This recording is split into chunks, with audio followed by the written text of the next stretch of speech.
અમરેલીથી સમાચાર મળ્યા છે કે જિલ્લાના બગસરા તાલુકાના મોટા મુંજિયાસર ગામે પડેલા કમોસમી વરસાદથી ખેતી પાકને ભારે નુકસાન થયું છે।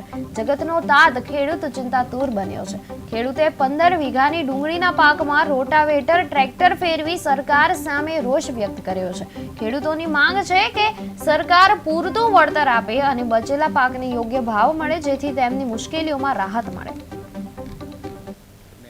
ખેતી પાકમાં વ્યાપક નુકસાન क्या પાકને નુકસાન થયું, કેટલું નુકસાન છે, શું કહેશો આ બાબતે? આપનું નામ શું?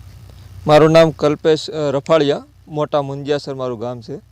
હાલની અંદર સોયાબીન હતા મારે, એમાં પણ હાથમાં કાંઈ નથી આવ્યું। કપાસમાં એમ થયું છે। હાલ ડુંગળી 15 વીઘાની મારી છે, હાલમાં ઊભી છે, એમાં ભાવ નથી। બધા યાર્ડમાં જાણવા છતાંય 70 રૂપિયાની બોરી માગે છે। તો હાલમાં એવો નિર્ણય લઈને અને રોટાવેટર મારવાનો એક નિર્ણય લીધો છે અમે। હાલમાં રોટાવેટર પણ તમે જોઈ શકો છો ચાલુ છે।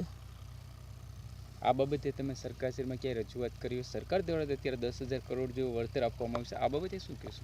એમાં કયા પાકને નુકસાન થયું, આ બાબતે સરકારે અત્યારે 10,000 કરોડનું જે રાહત પેકેજ જાહેર થયું એ બાબતે શું કહેશો? પહેલાં તો મારું નામ રમેશ સતાસિયા છે, મારું ગામ મોટા મુંજિયાસર, બગસરા તાલુકો, જિલ્લો અમરેલી। આજે જે કમોસમી વરસાદ થયો છે એમાં ચોમાસું તમામ પાકમાં નુકસાની ગઈ। મગફળી હોય, કપાસ હોય, સોયાબીન હોય, ડુંગળી હોય, તમામ પાક નુકસાનીમાં છે। અને આજે ખેડૂતોને આપણે નજર સામે જોઈએ છીએ કે ડુંગળી રાતા પાણીએ રોવરાવી રહી છે, કપાસમાં પણ આ જ પોઝિશન છે, મગફળી પણ આવી રીતે ઉગી ગઈ છે અને હાવ કાળી થઈ ગઈ છે।